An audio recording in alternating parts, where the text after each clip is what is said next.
problema en la interfaz aquí de Zoom. Tiene tantas cosas y uno se enreda aquí tratando de pulsar los botones adecuados, pues. Pero vamos a continuar entonces. Habíamos dicho en la sesión pasada que x prima prima igual a menos A alfa menos alfa por x. Menos alfa cuadrado por x. es igual a, habíamos dicho del caso de esto que era menos p cuadrado, ¿verdad?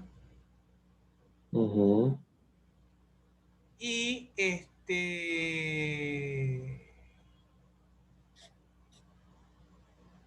déjame desactivarte el micrófono, ¿viste, César?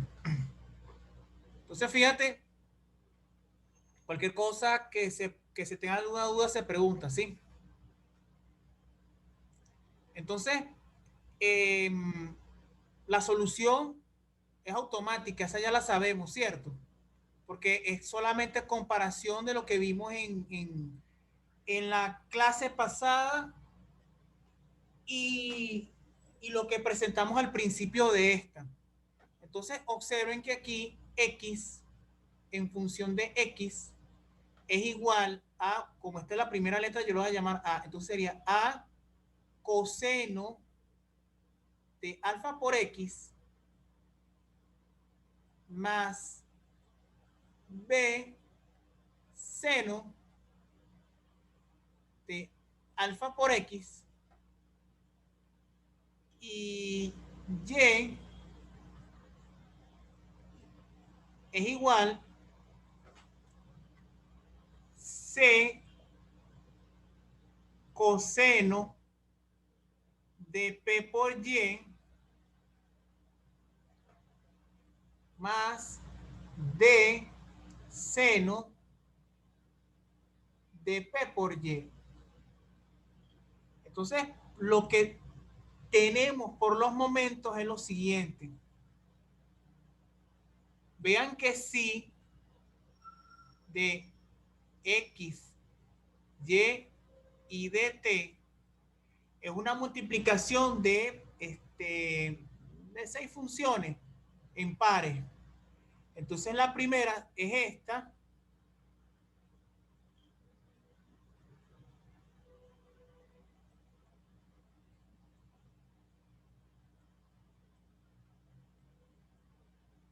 La segunda vendría siendo la otra coordenada espacial, que es la de y. Aquí sería py más d seno de py. Y abro un paréntesis. Aquí iría e. Recordemos que la solución de la parte temporal era coseno de b lambda por t más f seno de b lambda por t.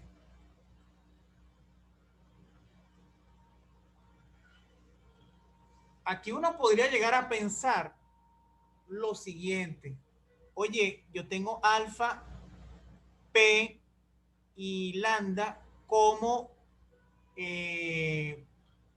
variables desconocidas que las necesito para establecer cuál es el número de onda o la onda o el número de oscilaciones que están presentes en la función indicada.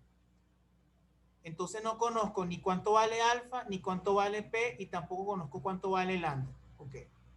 Además de eso, no conozco cuánto vale A, cuánto vale B, cuánto vale C, D, E y F, porque son las famosas constantes de integración. El problema llega hasta aquí, salvo que nos den las condiciones del problema.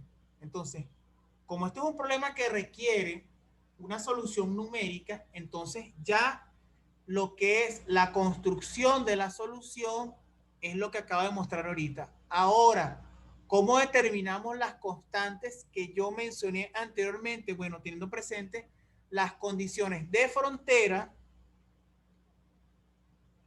y las condiciones iniciales. Entonces, vamos a trabajar en un principio con Dirichlet y después se van a plantear cómo serían con Neumann.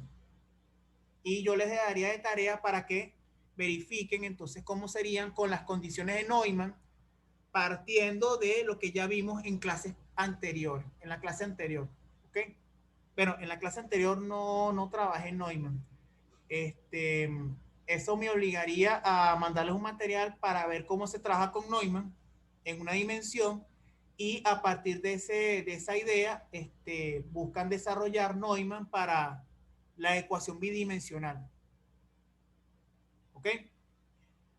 En este caso hay que tener presente lo siguiente: condiciones de contorno o condiciones de frontera. Pueden llamarlas CF o CC. Y aquí serían condiciones iniciales. En el caso de las condiciones de contorno, vamos a usar Dirichlet. ¿Qué se entiende eso? Bueno, fíjense que sería si evaluada en x igual a 0 para cualquier valor de y en cualquier instante de tiempo, eso es igual a 0. Ahora me toca el extremo y ese extremo sería en x igual a, porque recordemos que le había dicho que esto era una placa rectangular, pues una placa de base A y altura B. Aquí iría para cualquier y en cualquier tiempo es igual a 0 y tenemos ahora las dependientes en y. Para cualquier x tienes y igual a 0, para cualquier tiempo en 0 es igual a 0, y aquí tengo para cualquier x, para y igual a b, para cualquier tiempo igual a 0. ¿Por qué? Porque repito, estoy trabajando con una placa rectangular de base A y altura B. La altura está en y la base está en X. Las condiciones iniciales las voy a escribir así. Aquí puede estar para cualquier valor de X y Y en t igual a 0. Aquí voy a tener una función que, a diferencia de la anterior, yo la voy a escribir de esta forma, como una función z que tiene como argumentos x y y, que la puedo escribir como A, B, C, D, E, F, G. Bueno, vamos a escribir aquí la letra G como aquella función que dependa de las dos. Y en el caso de la velocidad, que sería en este caso sí punto, para cualquier valor de x, y en t igual a 0, entonces aquí tendría una función que es derivada, ¿verdad? Que en este caso es otra función que yo voy a llamar h. H de x, y. ¿Ok? Entonces esa h de x, y es el equivalente a la g en función de x en una dimensión. Y la que estoy llamando g, que es esta que está acá, era la equivalente a la f de x al problema unidimensional. Es decir, como tengo dos dimensiones, por tanto, debo tener entonces una función que dependa de dos variables. En este caso, lo que estaríamos haciendo o resolviendo es una, ¿cómo les digo? Una integración en varias variables, pues.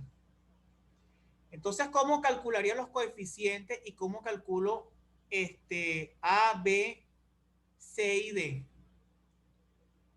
Si ustedes revisan el video anterior que ya lo voy a montar, cuando revisen el video anterior, es decir, el de la clase pasada, ustedes se van a dar cuenta que con Dirichlet, con esa condición que se trabajó, es decir, para este caso y para este caso, lo que yo voy a obtener o lo que se obtuvo en aquel entonces es lo siguiente.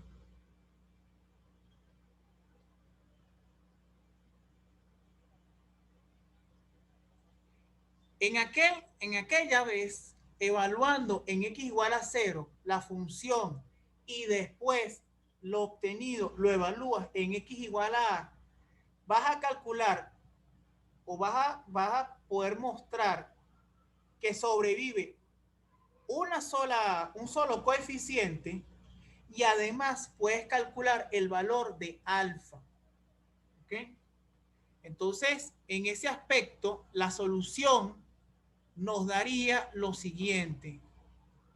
B seno de alfa por x, pero en este caso nosotros vamos a demostrar que alfa es igual a npi entre a.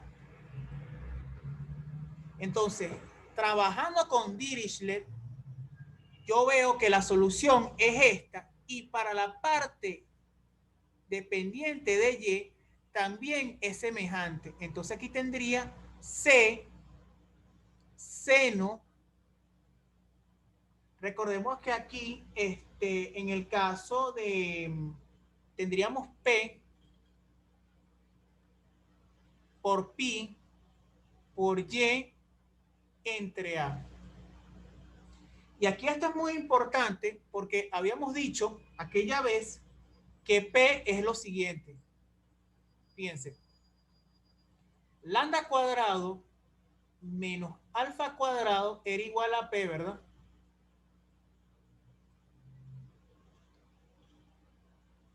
Entonces,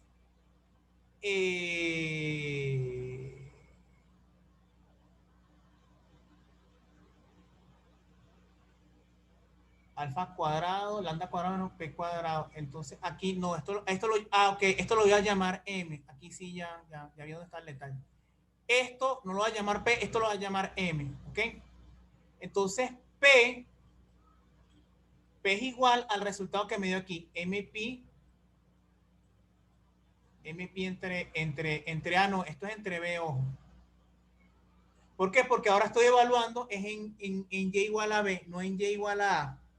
Porque esta es una placa rectangular, no es una placa cuadrada. Si fuera una placa cuadrada, sí sería dividido entre A. ¿Ok?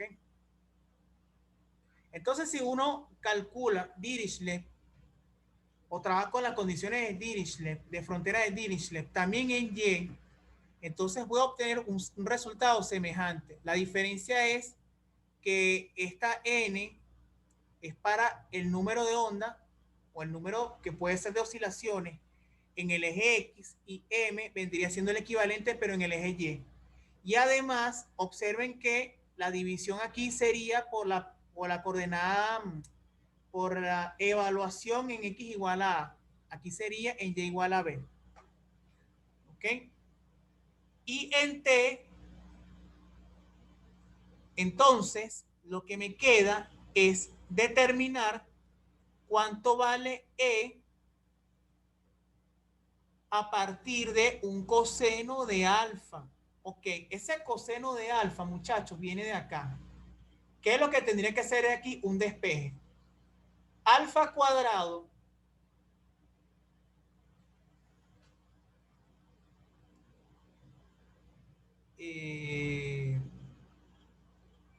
bueno, aquí me está dando esto.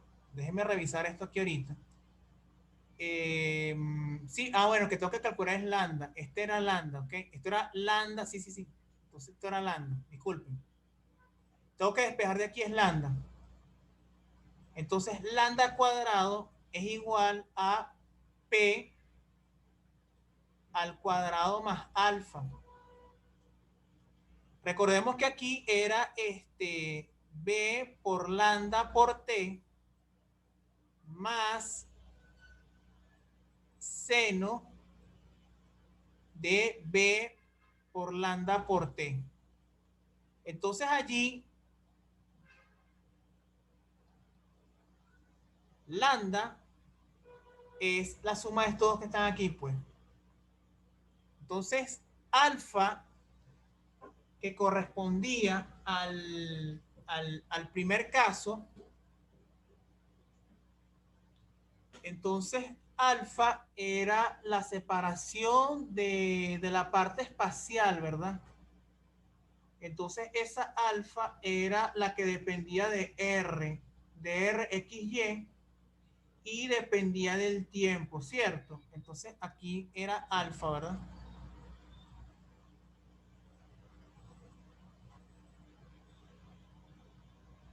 Entonces aquí tendría lambda, este era el valor de lambda, este es el de lambda, este que está acá vendría siendo el de P. Y necesito entonces el de alfa, ¿verdad?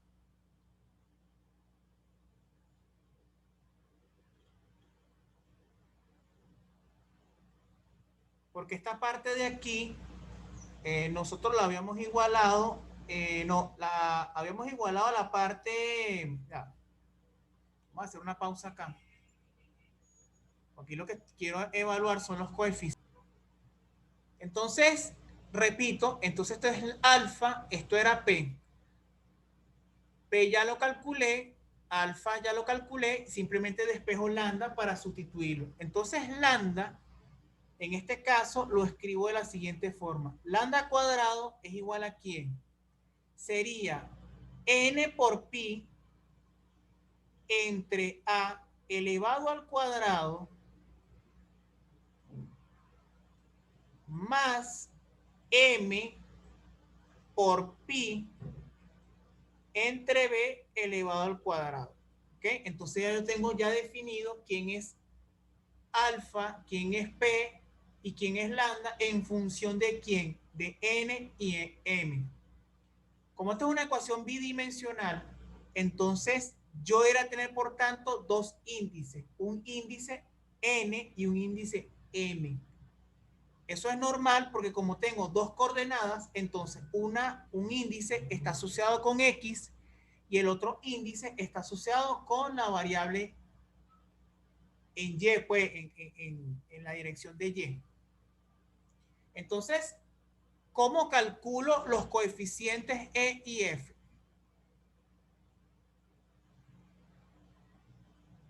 Esos coeficientes se deben calcular aplicando la integral de Fourier, pues la integral de los coeficientes de Fourier.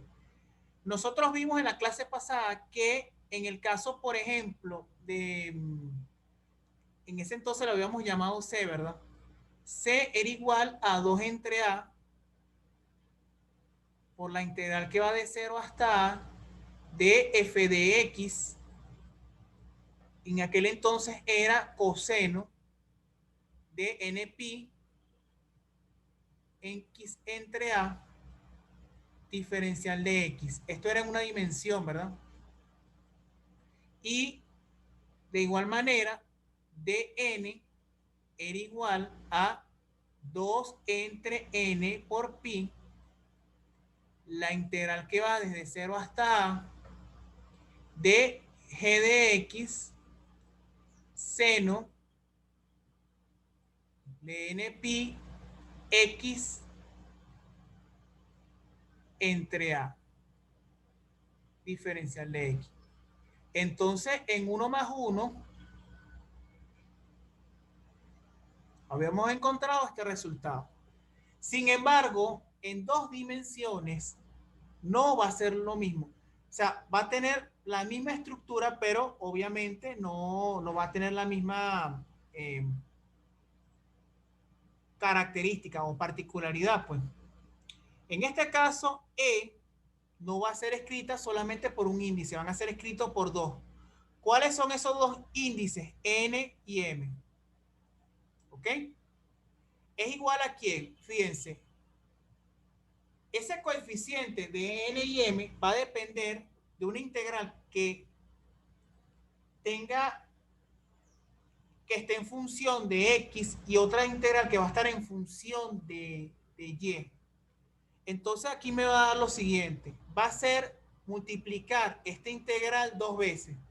Solo que lo que va a cambiar son los límites de integración y claramente el argumento, ¿ok?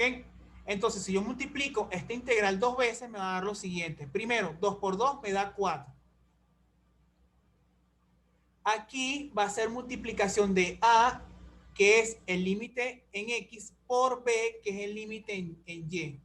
Entonces, aquí sería A por B. Tengo una integral que va desde 0 hasta A, otra integral que va desde 0 hasta B. Aquí recordemos que esto lo habíamos llamado como G, ¿verdad? G de XY por, mucho cuidado con lo que voy a hacer acá. Aquí iría coseno de NP X entre A por coseno de M pi Y entre B por diferencial de X, diferencial de Y. Entonces acá tenemos una integral doble. Y tenemos una integral doble que, conocida la función de XY, puede ser una integral doble en la que tengamos que resolver simultáneamente dos integraciones por partes. Una integración por partes asociada a X y otra integración por partes asociada a Y. ¿Ok? Entonces esa es la diferencia. Y aquí, esto ya va. A, B, C, D, E, F. Sí, está en la E, ok. Y la F, sí, porque estoy calculando los coeficientes. N y M sería, nuevamente, tener presente lo que yo tengo acá, ¿verdad? Entonces aquí iría 2 por 2, 4. Pero aquí no va N al cuadrado, iría N por M, ¿verdad? Esto sí va al cuadrado. Nuevamente una integral que va desde 0 hasta A, otra integral que va desde 0 hasta B, 0. G. Aquí no va G, sino va H, ¿verdad? Como lo habíamos descrito en pizarrones anteriores. Y aquí simplemente lo que hago es el cambio de la función. Seno de NP X entre A por seno de MP Y entre B. Diferencial de X, diferencial de Y. Entonces vean que la estructura en dos dimensiones es muy parecida a la de una dimensión. Solo que el cálculo que hay que hacer para los coeficientes va a ser una integral doble. Y que, como les comenté hace poquito,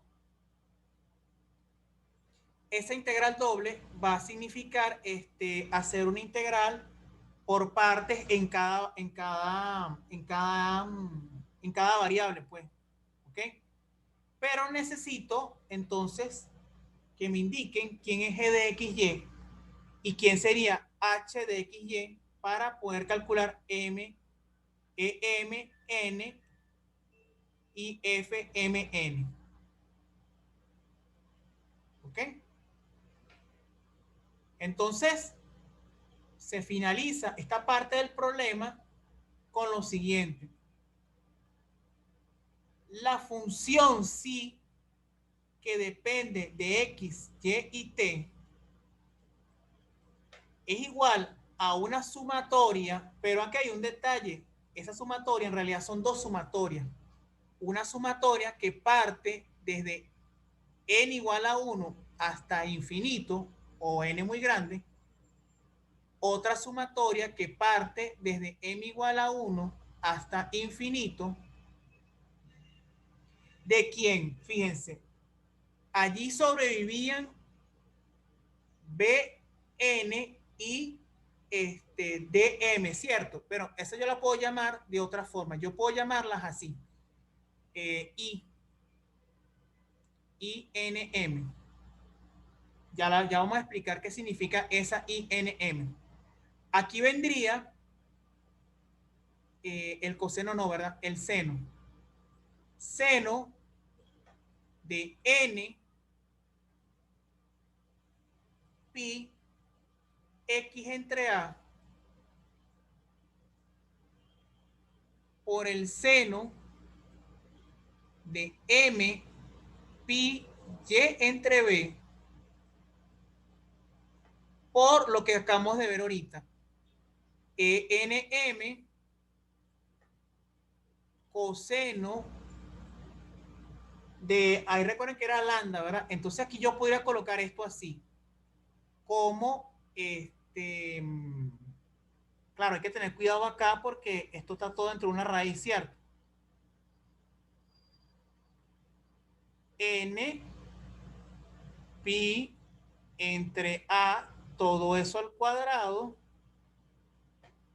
más M pi entre B, todo eso al cuadrado, que me multiplica a la velocidad de propagación. Acuérdense que esto es lambda, B por lambda por T, más F N M de quién, del seno de todo esto mismo que está acá, ¿verdad?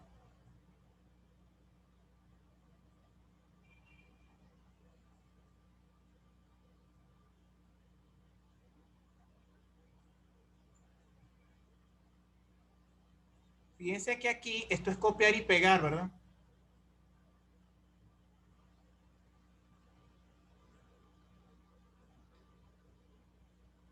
Cierro acá. SENM y FNM, ya habíamos hecho el comentario que se calcula con las integrales de Fourier del pizarrón anterior. Ahora, todo lo que escribí, yo lo puedo simplificar de la siguiente forma. Claro, no es simplificar, es presentar un resultado compacto, pero teniendo presente que los cálculos hay que hacer. Si de X, Y, T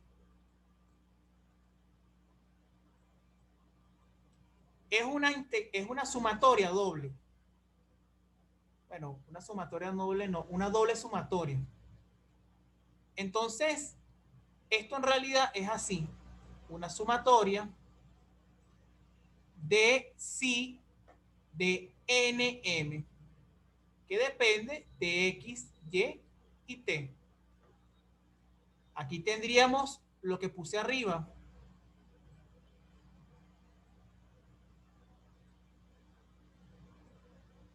Aquí podríamos tener un caso donde N y M sean distintos de por sí. Eso sería ya cuestión de primero calcular los coeficientes y después hacer la respectiva evaluación. Y esa INM es la multiplicación de dos coeficientes. El coeficiente BN por el coeficiente de M. ¿Ok? Entonces, el multiplicar el coeficiente BM por el coeficiente de BN por el DM, que provienen de la coordenada X y de la coordenada Y, entonces yo lo puedo simplificar en un solo coeficiente que tenga los dos índices, que tenga la misma pinta del que está acá y del que está acá. Eso quiere decir que yo voy a multiplicar, si luego encontrar un resultado, es este por este. Me va a dar un coeficiente nuevo, pero con dos índices, N y M. Similarmente, este que está acá con el que tienen aquí. ¿Okay? Es decir, que la multiplicación de esos dos coeficientes no te va a dar un coeficiente distinto. Solamente son amplitudes, pues. Solamente son valores. Es decir, tú multiplicas un valor, un número por otro número, te va a dar un número como resultante. ¿Ok? Entonces, eso que ustedes tienen allí representa el problema con Dirichlet de una placa Entiéndase, por tanto, un problema en 2 dimensiones. ¿Ok? Ahora, ¿cómo sería plantear este mismo problema en 3 dimensiones? Observen que aquí deberíamos tener, por tanto, nuestro operador nabla cuadrado.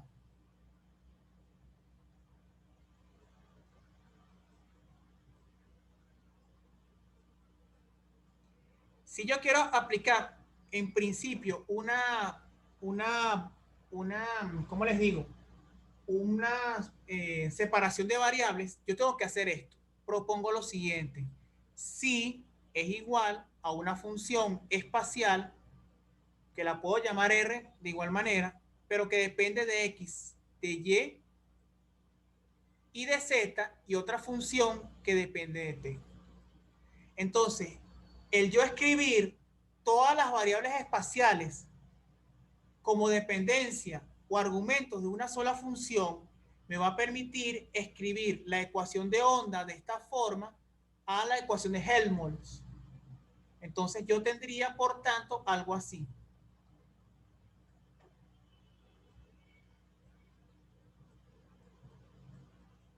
Y otra que va a quedar con esta misma característica.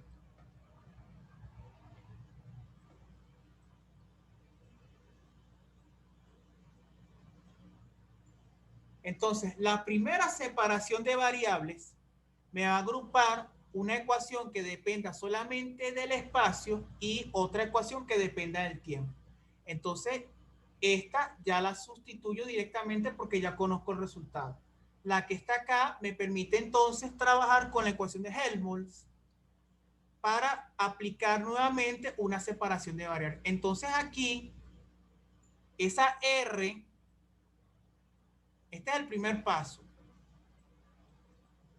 El segundo paso sería escribir esa Rx,Y,Z como ahora una función de la siguiente característica. La puedo llamar así: M que dependa de X y de Y, y aquí tendría Z dependiendo de Z. Entonces nuevamente me va a dar algo así: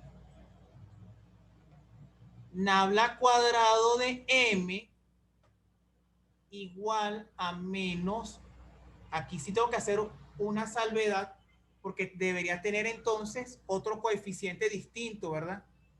Este lo puedo llamar, por ejemplo, omega cuadrado. Y aquí debo tener cuidado porque z punto punto no puede ser omega cuadrado, tiene que ser otro, porque recordemos que tengo un lambda presente de aquí y además tengo este omega de acá. Entonces aquí yo lo podría llamar, por ejemplo, no sé, vamos a ponerle delta cuadrado de z. Entonces ya aquí sé el resultado de esta y el resultado de esta. Y aplico finalmente otra separación de variables para poder escribir la solución para las otras dos coordenadas. Es decir, aquí debería tener, por tanto, X en función de X y Y en función de Y. ¿Para qué? Para que me dé lo último que queda. Entonces, una función que dependa de, qué sé yo, vamos a poner aquí teta cuadrado de, de X, y aquí tendrías nuevamente Y prima prima de algo que dependa del otro valor. Allí sería, si hace la separación de variables, aquí tendrías otro valor, no sé, vamos a llamarlo gamma cuadrado. Entonces acá, si uno hace las respectivas transformaciones y los cambios correspondientes, vas a obtener una función que dependa de tres subíndices, es decir, n, m y p. Porque para cada coordenada tienes que tener un índice. N vendría siendo el sobreviviente para X, para la coordenada X, M para Y y P para Z. En principio, las condiciones que deberíamos trabajar nosotros son las de Dirichlet, porque son las más evidentes y las primeras, pues. Es decir, tendríamos que trabajar no en una caja, sino en un paralelepípedo. Entonces aquí tendríamos A, B y C.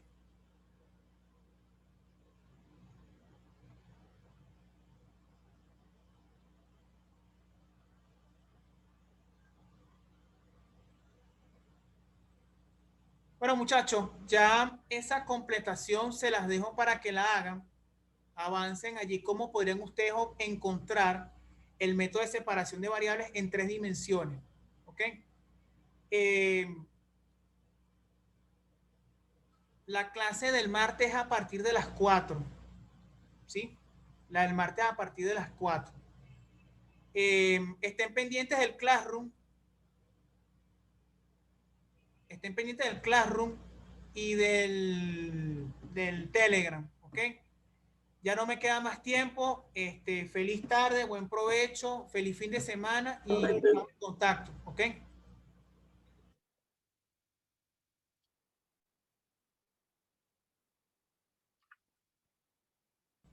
Entonces, saludos a todos, pues.